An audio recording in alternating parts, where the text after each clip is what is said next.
Selamat siang Bapak Ibu sekalian semuanya. Saya mohon izin share screen dulu. Oke, baik semuanya. Perkenalkan, hari ini kita masuk ke sesi untuk Instagram Social Media Marketing untuk bisnis bersama saya, Gabriela Merin. Baik, sekilas dari saya Gabriela Merin, saya domisili di Tangerang. Untuk kontak Bapak Ibu kalau misalnya butuh bisa lewat yang sudah tertera. Sekilas untuk pendidikan saya sekarang seperti yang tadi Bu Lulu sudah sampaikan, saya di Digital Marketing Matan University semester 6 dari 2019 lalu hingga sekarang. Untuk pengalaman bermarketing, saya sempat bekerja untuk 2 company. Pertama ini PT Flavoria dan juga yang kedua ada di My Hobby Town. Untuk organisasi, saya sempat untuk aktif ke dalam beberapa organisasi semasa saya masih SMA dan juga semasa saya masih kuliah. Dan untuk pengalaman atau pencapaian, saya dulu ketika SMA sempat untuk aktif pada dunia debat, khususnya di debat bahasa Inggris, dan juga saya punya hobi dalam bermusik dan bernyanyi, sehingga juga saya sempat untuk achievement di situ gitu. Oke, singkat aja kita langsung masuk ke dalam materi. Jadi pertama kita mau bahas dulu tentang mengapa sih perusahaan itu tuh harus mulai untuk masuk ke dunia media sosial gitu ya. Jadi di sini pertama alasannya adalah karena media sosial itu bisa meningkatkan hubungan antara kita sebagai penjual atau perusahaan gitu dengan konsumen. Karena apa? Karena di media sosial itu terdapat komunikasi yang interaktif gitu dan partisipatif. Jadi kalau misalnya ibu-ibu, bapak-bapak sering lihat ketika ada posting sesuatu gitu, kita bisa komentar dan juga nanti pihak penjual bisa membalas komentar kita gitu. Terus juga ada hubungan bisnis dan juga konsumen yang lebih intens dan cepat. Kalau misalnya kita nggak pakai media sosial, mungkin ketemu jual misalnya penjualannya di pasar itu kan orang kan datangnya cuman misalnya hari Senin, nanti di hari Rabu baru datang lagi atau hari Jumat baru datang lagi. Nah kalau di media sosial ini komentar maupun interaksi-interaksinya ini bisa dilakukan dengan segera gitu ya. Misalnya ada yang komen, kita bisa langsung balas dengan cepat gitu. Nah, selain itu juga media sosial ini bisa mempercepat proses pertumbuhan pembuatan keputusan. Jadi kita bisa menggagaskan ide atau kita bisa bikin survei kecil-kecilan untuk mengetahui ini pendapatnya pelanggan seperti apa. Misalnya barang yang lebih disukain sama pelanggan tuh yang seperti apa sih? Misalnya dengan warna-warna yang cerah atau misalkan dengan warna-warna yang lebih earthy gitu, lebih kayak warna tanah, warna awan yang seperti itu gitu ya. Terus juga bisa meningkatkan kesadaran merek dan keterlibatan pengguna. Jadi salah satu tujuan bisnis kita itu kan pasti mau untuk dikenal oleh banyak orang gitu ya. Kalau bisa seluruh dunia tahu tentang bisnis kita, seperti itu kan. Jadi dengan media sosial ini kita bisa bikin sebuah komunitas, seperti yang komunitas Cinta Baca ini juga. Ini kan merupakan sebuah wadah gitu ya, jadi bisa menjadi media untuk kita berpromosi, terus juga melakukan interaksi, serta untuk menampung masukan-masukan dari pelanggan, yang tentunya masukan-masukan pelanggan ini kan akan sangat berguna bagi kita untuk meningkatkan kualitas produk, meningkatkan pelayanan kita, dan juga meningkatkan yang lain-lainnya dalam bisnis kita gitu ya. Selanjutnya juga memudahkan pemasaran yang viral. Jadi belakangan ini sekitar 1-2 tahun ini lagi booming banget yang namanya viral marketing, di mana ketika mungkin Pak Yandi tadi ada sempat mention tentang penggunaan influencer gitu ya. Pengguna influencer secara definitif itu merupakan orang yang punya citra baik dan juga nama yang besar di mata masyarakat. Contohnya, salah satu contoh influencer, Raffi Ahmad. Siapa yang nggak tahu Raffi Ahmad? Jadi, misalnya kita minta bantuan untuk endorsement dari Raffi Ahmad, dan secara otomatis ketika endorsement itu di-upload di media sosialnya Raffi Ahmad, satu Indonesia nih udah bisa langsung tahu tentang produk maupun merek yang dipromosikan oleh Raffi Ahmad. Itu dapat dikatakan sebagai viral marketing. Dan viral marketing ini bisa menyebarkan promosi kita secara masif gitu, secara luas dan secara besar-besaran. Selain itu juga media sosial ini bisa mengurangi biaya seperti yang tadi Pak Yandi bilang, kalau biaya promosi secara offline dan online itu seperti langit dan bumi gitu ya. Jadi kalau di media sosial ini kita bisa lebih menggunakan biaya yang lebih rendah dibandingkan marketing secara offline gitu ya. Nah, pengurangan biaya ini tuh bisa terjadi karena apa sih? Jadi biaya komunikasi yang dulunya kayak tadi Pak Yandi bilang harus misalnya mau ngeprint flyer misalnya 1 rim atau berapa rim. Nah, itu kan membutuhkan biaya printing, terus juga harus desain lagi, dan belum kita transportasinya untuk menyebar flyer tersebut gitu kan. Sedangkan kalau misalnya di media sosial bisa nih kita langsung posting aja, pembuatan akun pun gratis, ketika kita nge-upload konten tersebut juga kan gratis gitu, sehingga lebih meminimalisir gitu. Selanjutnya juga efisiensi dari biaya riset.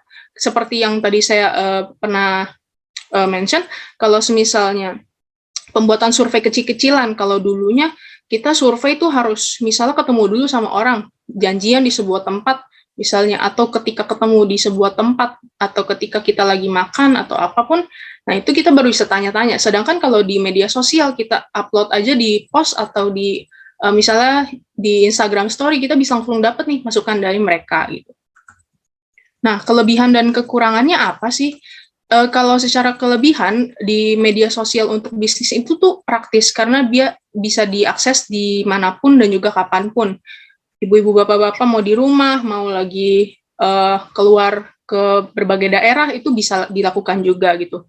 Terus juga murah karena kita nggak perlu menyewa toko, sistem tokonya bersifatnya online atau daring. Jadi kita nggak perlu sewa tempat untuk menyimpan barang-barang kita atau produk-produk yang kita jual gitu, tetapi udah kita taruh di rumah aja misalnya seperti itu. Nah, itu kita udah bisa mulai jualan. Terus harganya juga bervariasi.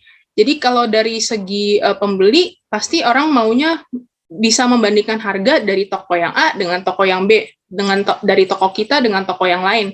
Semisal kita bisa menawarkan harga yang lebih murah kepada pelanggan, pasti pelanggan juga akan tertarik kepada produk dan juga merek kita gitu ya. Terus jangkauannya juga luas, bisa lokal, interlokal maupun internasional, bisa se-Indonesia atau gue bisa sedaerahnya ibu-ibu bapak-bapak, terus bisa juga se-Indonesia tahu, dan juga syukur-syukur bisa satu dunia tuh tahu gitu tentang bisnis kita. Namun kekurangannya memang di media sosial ini kita bersaing dengan brand-brand yang besar. Contohnya kalau semisalnya kita jual apa ya? Misalnya jual minuman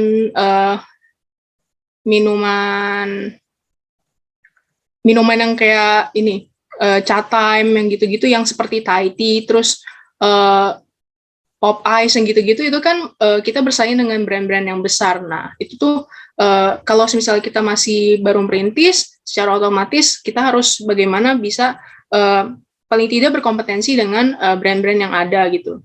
Terus juga persaingannya kompetitif. Di sini bisa dibilang sikut-sikutannya juga lumayan luar biasa, tapi juga kalau misalnya kita bermental yang kuat gitu, seharusnya kita harus tetap bisa bangkit gitu ya.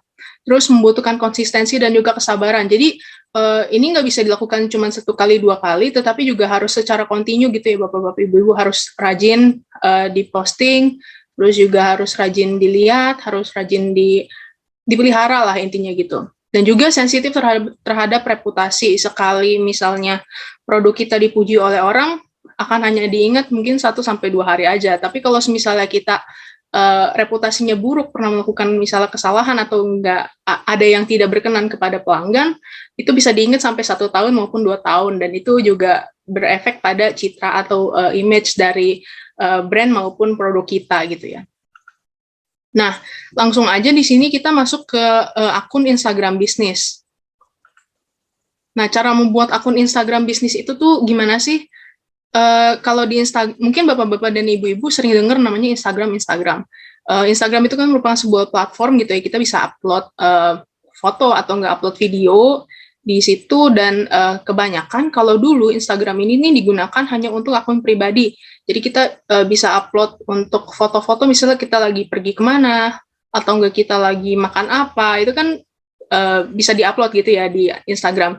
Nah, namun sekarang Instagram ini juga udah mulai merambah untuk dunia bisnis. Jadi misalnya bapak-bapak ibu-ibu udah ada produk-produk yang dibuat nih. Nah, itu bisa difoto, bisa divideoin, dan itu bisa dimasukin nanti diupload di Instagram. Biar apa? Biar orang-orang bisa lihat. Terus juga kalau misalnya mereka tertarik, mereka bisa langsung pesan ke bapak-bapak, ibu-ibu langsung lewat di Instagram tersebut gitu ya.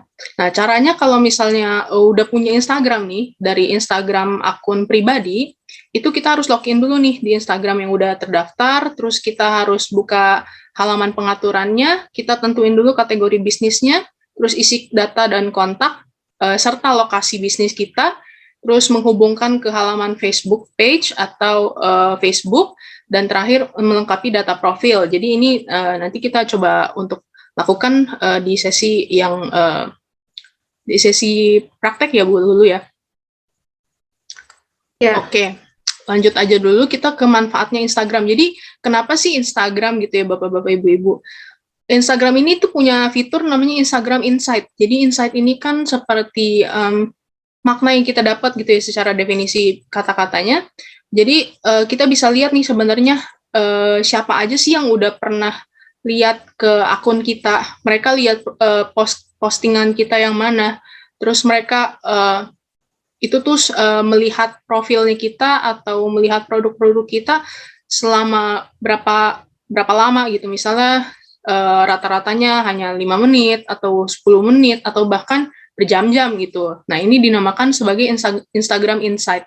Karena di dalamnya ini terdapat alat analisa yang bisa menunjukkan aktivitas dari akun kita. Ada impression rate, follower, terus data secara demografi. Data demografi itu pengunjungnya mayoritas misalnya laki-laki, mayoritas perempuan, di umur berapa, misalnya di umur area 18 sampai 24 tahun atau di atas 35 tahun dan lain-lainnya. Nah, ada juga jam favorit pengunjung serta ada jumlah like dan juga komentar.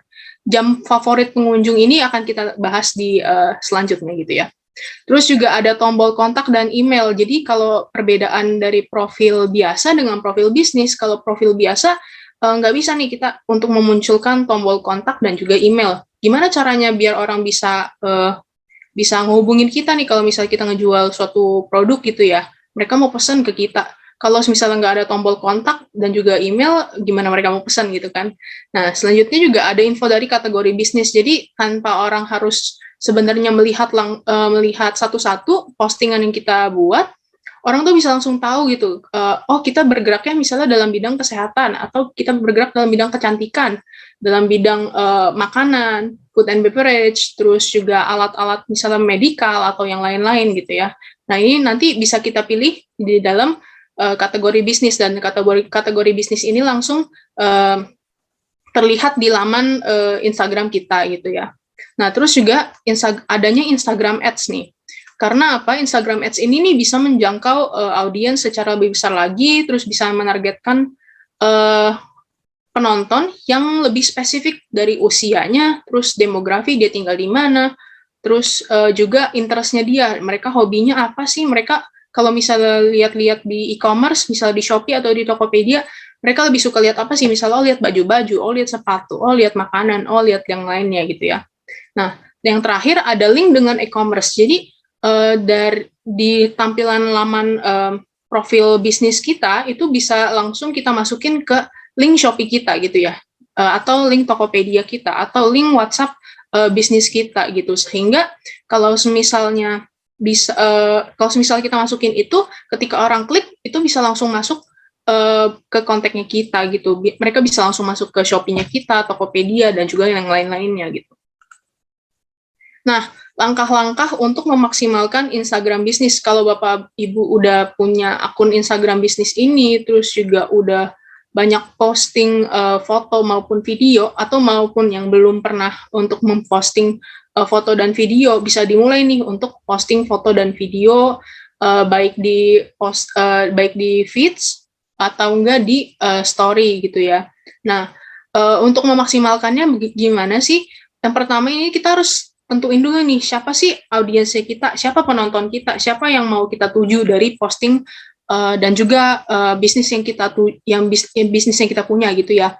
Nah, misalnya produknya ini produk makeup dan ini sasarannya adalah untuk remaja yang berusia 15 sampai 20 tahun gitu. Nah, kita tuh harus juga untuk cek siapa pesaing kita atau kompetitor kita. Nah, ngecek mereka itu dengan melihat cara penyajian kontennya mereka seperti apa, terus juga engagementnya mereka seperti apa, dan mereka cara konsep brandingnya itu seperti apa sih. Konsep branding itu bagaimana cara mereka memunculkan citra mereka kepada publik gitu, kepada masyarakat, kepada pelanggan yang mereka tuju gitu. Terus kedua harus optimasi profil. Jadi profil kita itu sebaiknya dilengkapi dengan selengkap-lengkapnya dari menu-menu yang ada gitu ya di Instagram. Misalnya secara username kita harus isi, terus juga secara link website gitu kalau misalnya kita punya, kita masukin aja. Terus kita masukin juga deskripsi dari bisnis kita dan juga masukin yang lain-lainnya gitu. Nah, terus juga secara misalnya ini memanfaatkan space yang ada maksimal 150 karakter, berisi deskripsi produk, keunggulan, value, dan juga promo. Nah, ini bisa dimasukin ke dalam biografi kita di profil Instagram bisnis kita. Nah, yang ketiga itu membuat jadwal posting. Nah, jadi kalau ibu-ibu, bapak-bapak misalnya sibuk nih, padahal kita udah targetin kalau misalnya di hari Senin kita mau posting foto di Instagram pada pukul 11 gitu ya. Nah, kalau semisalnya kita mepet gitu ya, misalnya di jam setengah 11, saya harus pergi ke sini nih, tapi saya baru bakalan pulang di jam setengah 12 misalnya gitu. Jadi nggak kekejar nih untuk posting di jam 11. Ini sebenarnya ada Bapak Ibu untuk tools-nya, dan mungkin ini bisa dipelajari di sesi-sesi yang akan datang gitu ya, kalau misalnya ada lagi gitu. Jadi kita membuat jadwal posting ini nih menjadi lebih mudah. Kita tinggal setting atau atur dari awal konten yang mau diupload nih apa, terus deskripsinya apa, dan kita mau upload jam berapa. Nanti dia kalau udah kita setting seperti itu, dia bakalan langsung ngupload secara sendirinya gitu, secara otomatis. Jadi kita nggak usah secara manual pencet satu-satu dan tungguin dia untuk ke post gitu ya. Nah, terus yang keempat, ini membuat konten yang menarik. Nah, di Instagram ini kan punya banyak fitur-fitur yang bisa membantu kita untuk posting konten-konten yang menarik. Contohnya apa? Kita bisa buat video, masukin ke IG Reels, terus IGTV, terus kita juga bisa buat konten-konten foto produk yang menarik, yang bagus gitu ya. Misalnya secara kalau misalnya foto berarti dia resolusi yang bagus, nggak ngeblur, terus warnanya juga keluar gitu ya. Nah, terus juga tentang testimoni produk, misalnya ada pelanggan dari Bapak Ibu yang udah beli nih produknya, terus ngomong kalau misalnya, wah produknya bagus, wah produknya berkualitas nih, terus wah packagingnya bagus. Nah, itu bisa dimasukin ke dalam testimoni produk gitu. Nah, terus kita juga bisa menginfokan tentang diskon atau enggak giveaway dan yang lain-lain gitu ya. Nah, yang kelima apa sih? Membuat Instagram Stories. Jadi kalau misalnya tadi posting itu bisa untuk di feeds atau di halaman profil Instagram bisnis kita, ini kita bisa juga buat dalam Instagram Stories. Perbedaannya antara feeds dengan Stories adalah kalau feeds ini dia nggak mengenal waktu gitu Bapak Ibu, secara otomatis. Kalau misalnya Instagram Stories ini hanya bertahan selama 24 jam aja. Jadi sekali kita post, 24 jam kemudian postingnya itu bakalan hilang gitu ya, dan masuk ke dalam penyimpanan dari akun kita gitu. Nah, kalau keuntungan dari Instagram Stories ini apa sih? Instagram Stories ini tuh bisa ditemuin sama orang-orang pengguna Instagram juga secara random Bapak Ibu. Jadi kalau misalnya masuk ke dalam search gitu, nah itu bisa orang bisa secara sengaja maupun nggak sengaja nonton dari Instagram Stories kita, dan ini membuat engagement rate kita juga semakin naik, terus juga orang bisa lebih mengenal produk kita, dan siapa tahu kalau misalnya mereka tertarik gitu ya, mereka bisa membeli dan juga memesan dari kita gitu. Nah, di Instagram Stories ini nih menggait viewer dengan testimoni produk, terus diskon, ada juga bisa dalam bentuk video behind the scene, misalnya Bapak Ibu lagi packing produk yang dijual nih. Nah, itu bisa sambil divideoin, nanti diupload di Instagram Stories. Jadi orang bisa tahu kalau misalnya, oh proses kalau misalnya kita beli di toko ini tuh seperti apa sih? Oh packagingnya dengan cara misalnya satu dikasih bubble wrap dulu, terus nanti dimasukin ke dalam kantong warna hitam gitu, terus baru nanti ditempelin untuk resinya dan yang lain-lain gitu. Nah, keenam ini nih kita bisa menggunakan juga namanya Instagram Ads. Nah, untuk Instagram Ads ini mungkin nanti akan panjang lagi gitu ya, jadi mungkin bisa dipisah sesinya nanti di kemudian lagi. Singkatnya, Instagram Ads ini merupakan periklanan yang dilakukan di Instagram gitu. Periklanan di Instagram ini bisa seperti yang tadi sempat di-mention, dia bisa langsung masuk ke target-target yang memang kita inginkan gitu. Misalnya di usia yang tertentu, daerah tinggal yang tertentu, terus juga mereka kesukaannya untuk melihat produk tertentu gitu. Namun pastinya Instagram Ads ini membutuhkan budget atau biaya gitu, dan biayanya dihitung secara per hari gitu. Dan semakin besar semakin banyak jumlah dari target viewer yang kita inginkan gitu, yang kita setting, yang kita atur, maka semakin besar juga budget yang harus kita keluarkan per harinya, seperti itu. Nah, selanjutnya juga bisa melakukan analisis. Jadi dari foto dan video, terus IG story, terus caption dan juga hashtag-hashtag atau tagar-tagar yang kita masukkan ke dalam posting kita, ini bisa kita analisis nih. Misalnya, oh kalau yang posting ini like-nya dapatnya lebih dikit, misalnya like-nya cuma dapat 20 dibandingkan posting yang kemarin kita posting, oh itu bisa dapat like-nya lebih dari 100. Nah, maka dari itu kan merupakan proses analisis gitu ya. Jadi kita bisa lihat mana yang lebih efektif gitu kontennya. Nah, itu bisa kita pertahankan, dan kalau yang masih belum optimal, berarti bisa kita maksimalin lagi nih. Gimana caranya kita bisa improve gitu, kita bisa menjadikan konten yang sebelumnya dapat like lebih dikit atau efektivitasnya lebih sedikit, itu tuh bisa kita tingkatkan gitu. Nah, terus juga kita bisa memvariasikan konten kita, jadi kontennya nggak harus melulu isinya tentang misalnya pas kita packing produk atau foto produk aja, tapi bisa juga bersifat memberikan pengetahuan kepada orang-orang yang lihat gitu. Misalnya contoh kalau tadi makeup, misalnya cara memilih lipstick yang cocok dengan rona wajah gitu misalnya.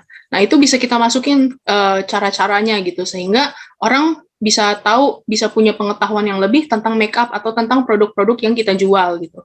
Nah, terus bisa juga kita lihat dari hasilnya, seperti yang tadi udah di-mention, tentang like, terus juga tentang komentar, terus juga tentang share atau dia membagikan konten atau postingan kita ke siapa aja gitu. Nah, itu jumlah-jumlahnya bisa dilihat dan bisa dipertimbangkan kembali gitu. Nah, setelah itu kita harus membuat keputusan dari strategi setelah kita analisis. Oh, maka dari itu misalnya yang bisa nembus like sampai 100, komennya bisa sampai 20. Wah, ini berarti postingnya kan rame nih. Nah, maka dari itu kita bisa memutuskan untuk kalau kayak begitu, yang kayak gini berarti yang menarik nih untuk pelanggan lihat gitu ya. Maka dari itu besok-besok coba bikin lagi deh kayak gini, dan kita harus coba pertahankan untuk kualitasnya agar hasilnya juga masih bisa tetap stabil gitu ya, bisa menghasilkan engagement rate dan juga kualitasnya yang memuaskan gitu ya. Nah, strategi marketingnya untuk di sosial media ini nih sebenarnya bisa dilakukan lewat pertama kita harus memperhatikan waktu upload konten. Jadi kalau di Instagram ini kita bisa bilang ada peak hour-nya atau waktu puncaknya gitu. Waktu puncak menunjukkan bahwa di jam itu pada hari tersebut merupakan waktu di mana para pengguna Instagram ini nih banyak melihat atau banyak membuka akun mereka, sehingga postingan yang kita post itu bisa banyak dilihat oleh mereka gitu. bisa dibilang seperti kesempatan untuk mereka melihat postingan kita itu menjadi lebih besar. Maka dari itu menjadi sebuah kesempatan bagi kita untuk melakukan promosi, melakukan juga misalnya periklanan dan lain-lain gitu ya. Nah, selanjutnya juga kita harus menentukan tema konten. Jadi temanya mau lebih seperti apa, misalnya jualan onderdil motor, maka dari itu tema-temanya harus yang berbau juga otomotif gitu ya misalnya. Nah, terus juga kita harus membuat pedoman konten nih. Pedoman konten itu kayak gimana sih? Jadi misalnya, oh karena kita punya brand ini dia bergeraknya dalam bidang otomotif, maka dari itu yang lihat rata-rata laki-laki. Nah, maka dari itu warna-warna yang digunakan itu juga berarti harus yang lebih gentle gitu ya, yang lebih maskulin. Misalnya warnanya warna merah, warna biru, dan warna-warna yang lain-lainnya gitu. Nah, itu salah satu pedoman konten. Jadi kita berdasarkan keputusan itu, kita menghindari untuk penggunaan warna, misalnya warna-warna yang lebih feminim gitu, misalnya warna pink atau warna yang lain-lainnya. Nah, keempat ini membuat pedoman engagement, jadi untuk membalas pesan dan komentar. Kalau misalnya bisnis Bapak Ibu dihandle oleh salah satu admin untuk sosial medianya, maka dari itu adminnya harus dikasih briefing dulu nih, harus dikasih pedoman sama kita. Min, nanti kalau misalnya ada komentar yang begini, tolong dibalasnya seperti ini ya. Misalnya satu harus ucapkan dulu selamat pagi, selamat siang, atau selamat malam. Nah, terus nanti baru jawab komentarnya mereka gitu. Nah, kelima, menggunakan gaya visual yang konsisten. Jadi biar orang lihat enaknya lihat, biar orang melihatnya dengan enak gitu ya. Maka dari itu harus konsisten. Misalnya kalau dari awal kita pakai warna-warna yang cerah, pakailah warna-warna yang cerah ketika kita awal posting, sampai misalnya tahun depan kita posting tetap pakai warna-warna yang cerah. Jangan tiba-tiba di tengah jalan ganti ke warna yang lebih gelap gitu ya contohnya. Terus juga bisa menentukan subjek yang ingin ditampilkan. Contohnya hari Senin kita mau posting tentang foto produk. Nah, hari Selasa kita harus kita mau posting untuk cara pengemasan. Terus hari Rabu mau posting tentang misalnya foto paket yang kita udah bikin ini mau dikirim ke pelanggan. Nah, itu kan diserahin ke kurir. Nah, kita bisa mengabadikan ketika kita lagi ngasih ke kurirnya. Nah, itu nanti bisa diupload. Nah, itu merupakan salah satu subjek yang ingin ditampilkan gitu ya. Nah, terus kita menggunakan branded hashtag. Jadi menggunakan tagar-tagar terkenal biar orang juga bisa melihat konten kita lebih banyak lagi gitu.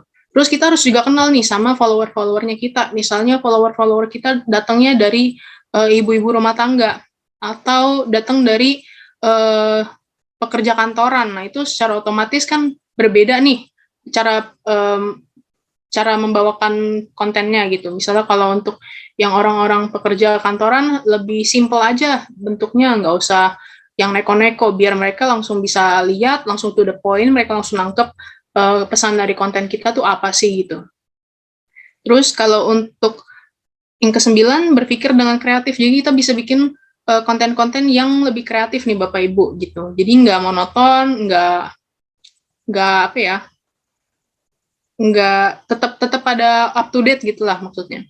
Nah, terus menggunakan caption pada postingan. Jadi kalau kita posting foto kan lebih baik disertai juga dengan caption. Misalnya isi fotonya foto tentang kita lagi packing produk. Nah, terus captionnya bisa, oke guys, kita sekarang lagi packing produk nih, pengiriman untuk ke daerah Aceh misalnya seperti itu. Nah, terus juga menggunakan fitur album pada postingan. Nah, kalau misalnya kita udah banyak posting, nah ini kita bisa masukin ke dalam namanya highlight atau sorotan. Nah, jadi itu bisa ditemukan lagi sama orang, atau kita misalnya mau lihat lagi untuk postingan-postingan yang udah pernah di-upload sebelumnya, nah itu bisa dilihat lagi di situ. Terus memanfaatkan Instagram Story untuk konten yang pendek, tadi udah sempat disinggung, dan terakhir kerjasama dengan influencer, dan ini tadi udah di-mention juga sama Pak Yandi, tadi juga sempat contohnya yang Raffi Ahmad tadi itu salah satu influencer gitu ya. Nah, contoh profil Instagram bisnis tuh seperti apa sih? Nah, ini merupakan 3 contoh dari profil Instagram bisnis yang dikategorikan baik gitu ya. Karena ini ini tiga-tiganya masih UMKM semua, mereka masih bisnis-bisnis yang kecil gitu. Yang kiri ini ada Mouthful IDN, ini salah satu juga ownernya dari Matana.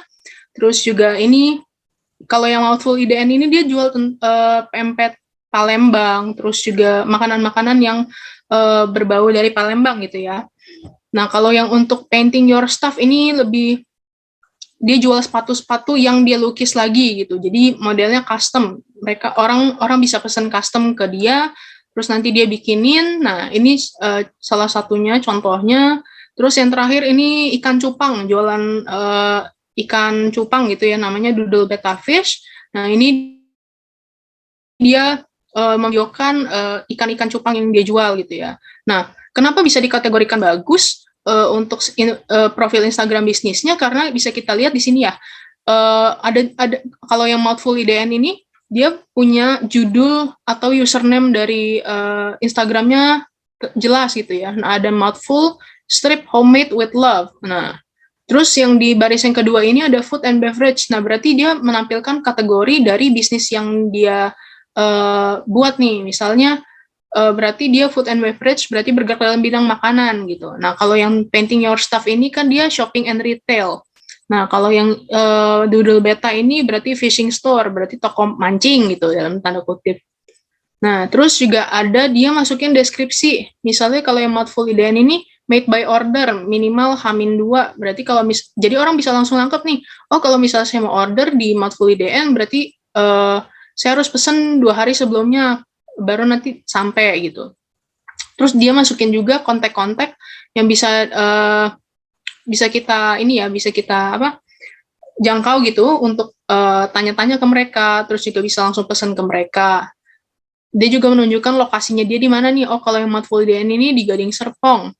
Kalau yang Doodle Beta ini ada dia di Lipo Karawaci di Tangerang gitu ya. Nah, terus dia juga di sini kalau Mouthful IDN masukin link dari Shopee ID-nya mereka, shopee.co.id. Nah, berarti kalau misalnya kita klik yang link Shopee ini, nanti langsung masuk ke laman Shopee-nya si Mouthful IDN ini gitu. Terus juga dia punya banyak highlight ya, sorotan-sorotan ada empek-empek, testimoni, cookies, puding regal, dan lain-lainnya. Begitu juga sama dengan akun yang lain, misalnya yang dari Painting Your Stuff sama yang Doodle Betta Fish. Nah, manfaatnya dari akun bisnis ini nih apa sih? Kalau akun bisnis ini, dia sifatnya lebih profesional. Karena apa? Karena membedakan antara akun pribadi dengan akun yang memang khusus untuk bisnis yang kita jalanin. Kalau misalnya yang di pribadi, kita misalnya bisa posting lebih tentang kehidupan kita, misalnya keluarga, teman-teman, dan yang lain-lainnya. Kalau yang di bisnis ini bisa untuk pure murni untuk bisnis aja, misalnya produk-produk yang kita jual, terus product knowledge-nya, dan yang lain-lain. Nah, terus juga aksesnya gratis untuk ke Instagram Insight. Dari pembuatannya gratis, kalau kita uploadnya juga gratis, dan kita bisa lihat analitik dari Instagram ini tuh juga secara gratis gitu. Jadi sangat menguntungkan. Nah, kita juga bisa posting di waktu yang terbaik bagi follower kita. Nah, berarti chance untuk atau kesempatan untuk pelanggan melihat posting kita tuh lebih besar gitu, lebih banyak. Kita juga bisa menganalisis karakter follower, terus strategi konten yang relevan, terus promosi juga bisa lebih terarah gitu, lebih tepat sasaran dan juga tepat waktu, terus mendorong pertumbuhan follower yang optimal. Jadi kalau misalnya kita followernya masih kecil, lama-kelamaan kan bisa menjadi semakin banyak dan akunnya bisa menjadi semakin lebih besar gitu di kemudian hari. Terus calon pembeli bisa menghubungi dengan mudah, terus juga membalas konten bisa lewat fanpage, terus juga bisa informasi kategori Instagram bisnis dan juga beralih ke Instagram pribadi kapan aja. Jadi Bapak Ibu nggak perlu takut kalau misalnya saya udah bikin akun bisnis, nanti saya nggak bisa buka dong akun yang pribadi saya. Tetap bisa. Jadi sangat mudah untuk dioperasikan dan pindah-pindah gitu ibaratnya. Nah, Kalau membahas tentang tadi peak time atau waktu yang tepat untuk mengupload konten, ini ada Instagram Global Engagement, di mana warna-warna yang lebih gelap, pink yang gelap ini atau lebih ke merah tua ini merupakan jam-jam di mana pengguna Instagram itu tuh lagi sangat ramai gitu membuka akunnya. Nah, maka dari itu sangat-sangat berpeluang besar bagi kita untuk melakukan promosi, terus posting produk dan lain-lainnya. Contohnya di sini yang paling ramai atau yang waktu paling efektif untuk upload di Instagram itu pada hari Rabu di jam 11 siang. Nah, ini salah satu contohnya. Terus untuk hari Jumat juga demikian. Nah, hari Jumat ini waktunya lebih panjang lagi dari jam 10 sampai jam 11 untuk waktu puncaknya begitu. Nah, selain di warna ini, dari warna yang paling tua hingga makin muda merupakan warna yang makin muda ini menunjukkan waktu di mana sedikit pengguna Instagramnya gitu ya. Kalau yang tua makin banyak, yang warna muda makin sedikit gitu. Nah, maka dari itu kita bisa memanfaatkan tabel ini gitu ya. Kita bisa lihat gitu. Nah, kedua tentang kinerja konten. Jadi kalau misal tadi Bapak Ibu udah posting nih di Instagram gitu, foto dan video atau enggak story atau enggak di Instagram Reels dan yang lain-lain, kita bisa lihat sih kinerja konten dari yang kita buat tuh seperti apa gitu ya. Kita bisa mengukur kinerja dari media sosial dan juga konten kita. Nah, cara mengukurnya ini nih kita bisa lihat dari segi reach, segi engagement, dan juga segi conversion. Jadi kalau secara segi reach, di sini reach itu adalah jumlah orang yang udah kita jangkau dan seberapa baik audiens ini menerima konten kita. Dan kita juga bisa untuk mengetahui dan mengukur jangkauan dari jumlah follower kita, seberapa cepat follower kita bertambah atau berkurang, terus tingkat interaksi antara pengunjung dengan kita, dan juga tingkat pengunjung yang mengunjungi profil kita gitu. Kalau engagement ini merupakan metrik yang melibatkan metrik keterlibatan yang mampu membantu kita untuk memahami pendapat audiens tentang merek kita. Jadi kita bisa nyari tahu nih apakah orang-orang tuh membicarakan tentang merek kita atau produk kita nggak sih? Mereka menyebutkan merek atau produk kita nggak sih? Apakah audiens itu juga aktif dengan posting yang kita upload gitu? Misalnya tadi tentang saya ambil contoh dari bunga gitu ya misalnya. Kalau mengukur dari engagement-nya, apakah orang-orang nih ketika kita posting foto bunga yang kita jual di Instagram kita, apakah mereka tanya-tanya, ini bunga apa sih? Ini harganya berapa? Terus pengirimannya dari mana? Nah, kalau yang seperti itu dikatakan sebagai keterlibatan gitu ya.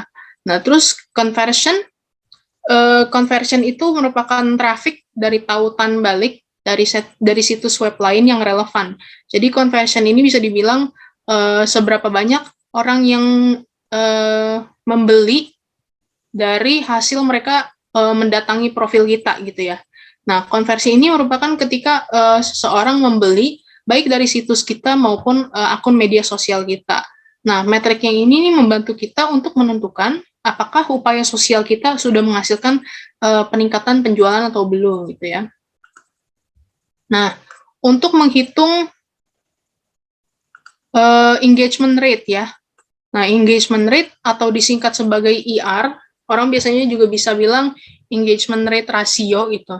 Nah, rasio ini nih mencerminkan rasio antara orang yang berinteraksi. Interaksi ini dalam artian like, komen, dan juga share di postingan kita dengan post yang kita dengan post kita di media sosial terhadap jumlah total orang yang melihat post tersebut. Atau metrik ini juga mengukur interaksi audiens terhadap konten kita. Maaf. Kenapa sih engagement rate ini penting? Karena engagement rate ini pertama menilai dari user experience. Jadi user experience ini merupakan pengalaman dari pengguna gitu ya. Nah, ketika engagement rate atau keterlibatan rata-rata keterlibatannya ini tinggi, maka menandakan pengguna ini dapat berinteraksi dengan nyaman dengan kita, dengan pemilik akun dan juga bisnis gitu ya. Nah, sebaliknya kalau misalnya IR-nya ini rendah, maka interaksi ini dinilai kurang nyaman gitu. Maka dari itu tingkat kenyamanannya harus ditingkatkan. Kita bisa misalnya balas dengan lebih ramah, terus juga kita bisa balas dengan waktu yang lebih cepat, atau kalau misalnya tingkat kenyamanan ini tuh bisa juga dinilai dengan banyaknya komen atau enggak gitu ya. Kalau misalnya kayaknya orang kok komennya sedikit, apakah mereka takut ya untuk komen di akun kita atau gimana gitu. Nah, itu harus ditingkatkan gitu ya, bisa distrategikan kembali gitu. Nah, yang kedua, memantau efektivitas dari kampanye kita. Kita bisa tahu nih berapa banyak audiens yang terlibat dan juga melakukan pembelian dari posting-posting yang kita buat gitu. Terus juga ketiga, memantau kinerja dari pesaing. Kalau misalnya kita udah tahu pesaing kita siapa, nah kita bisa lihat juga engagement rate-nya mereka, apakah engagement rate-nya mereka lebih baik daripada engagement-nya kita. Kalau misal engagement kita ternyata lebih baik daripada engagement mereka, berarti kita berhasil dalam mengantarkan konten kita kepada penggunanya gitu ya, kepada orang-orang yang lihat atau audiens kita. Nah, cara menghitung engagement rate di Instagram ini seperti apa sih? Engagement rate ini tuh terhitung dari setiap interaksi yang dilakukan oleh followers yang dianggap sebagai indikator engagement rate seperti like, komen, dan juga share. Jadi penentu dari engagement rate ini salah tiganya adalah like, komentar, dan juga share. Kalau secara overall di Instagram, secara umum di Instagram, untuk melihat akun kita engagement rate-nya berapa banyak, ini kita bisa hitung dengan cara jumlah like, jumlah komen, atau share, atau dibagi dengan jumlah follower dikali 100, nanti dapat persentasenya berapa. Nah, terus kalau engagement rate dari posting yang kita buat, ini bisa dihitung dengan jumlah like ditambah dengan jumlah komen atau jumlah komen dibagi dengan impression rate dan dikali 100, nanti dapat persentasenya. Nah, di sini juga ada tiga istilah gitu ya di dalam engagement rate ini. Ada pertama average visit duration, jadi ada durasi rata-rata dari kunjungan gitu. Ini mengartikan persentase waktu kunjungan mereka ke website kita. Nah, terus juga ada average pages per visit, dan ini menandakan persentase waktu kunjungan ke laman website, ke laman kita gitu. Nah, dan terakhir ada bounce rate, di mana ini persentase pengunjung keluar dari halaman kita tanpa adanya interaksi. Jadi kalau misalnya bounce rate-nya ini tinggi, berarti ada sesuatu nih dari konten yang kita buat yang kurang menarik di mata mereka, maka dari itu mereka langsung keluar aja. Mereka udah langsung, ya udah, saya nggak mau lihat lagi, saya nggak mau beli juga, ya udah saya langsung keluar aja gitu. Sedangkan kalau misalnya bounce rate-nya ini rendah, maka artinya baik gitu ya, karena orang nih kecenderungannya untuk keluar dari halaman kita tanpa ada interaksi ini nih lebih rendah. Mereka lebih tertarik dengan posting-posting yang kita upload gitu ya. Nah, ini salah satu Instagram Insight yang bisa saya sampaikan, saya bisa share gitu. Ini salah satu dari contoh konten yang diupload. Misalnya ini ada video gitu ya. Nah, ini gambar yang mata ini menunjukkan berapa banyak orang yang lihat. Nah, kalau yang digambar hati ini berapa banyak orang yang like, terus yang digambar awan ini berapa banyak orang yang komen gitu ya. Nah, kalau yang gambar pesawat kertas ini berapa banyak orang yang nge-share postingan ini gitu. Dan terakhir ini yang gambar kita ini menandakan berapa banyak sih orang yang nge-save atau nyimpen atau menandakan posting ini misalnya untuk dia lihat kembali nanti, atau misalnya dia mau simpan kalau misalnya mungkin ada gambar muka dia atau gambar muka temennya dan lain-lain gitu ya. Nah, bisa dibilang ini cukup baik gitu ya, karena masing-masing elemen dari engagement rate-nya ini ada gitu. Dari viewer, terus dari like, dari komen, nggak ada yang berjumlah 0 gitu. Ini dikatakan cukup baik gitu. Nah, secara keseluruhan, account reach-nya ini berjumlah 231. Kalau misalnya kita bandingkan account reach dengan jumlah orang yang lihat ini, account reach-nya lebih tinggi ya, 231. Nah, ini juga bagus artinya. Terus kalau content interaction-nya sejumlah 31 interaksi, dan ini interaksi ini berasal dari ini ya, dari like, dijumlahkan dengan komen, dijumlahkan dengan share, menghasilkan angka 31 tersebut. Dan aktivitas profil ini, jadi berapa banyak sih orang yang melihat profil akun tersebut, ada 4 orang gitu, dan ini lumayan gitu. Terus kalau untuk reach-nya dia seperti yang tadi, account reach-nya 231. Terus untuk impression-nya ini berapa banyak mereka orang yang lihat atau melewati dari postingan ini gitu ya, kontennya sebanyak 329.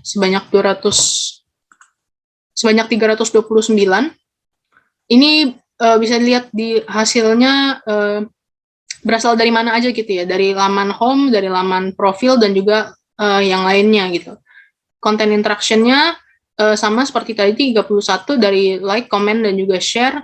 Untuk aktivitas profilnya juga sama seperti tadi. Nah, ini untuk insight-nya, dia dalam persentasenya, terus juga... Sorry, Kip. Iya, Bu. Ini kan waktu kita agak terbatas nih. Oh iya, Bu. Oke, yang ini skip aja. Ya, apakah bisa di skip? Nanti mungkin kita lebih baik langsung ke prakteknya aja ya, untuk setting-nya ya. Ya.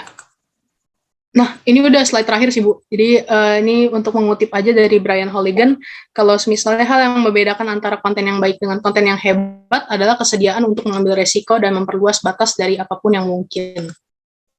Mungkin itu yang sekian dari yang bisa saya share ke Bapak Ibu sekalian. Terima kasih, mohon maaf apabila ada kata-kata yang salah atau kurang berkenan. Selamat siang.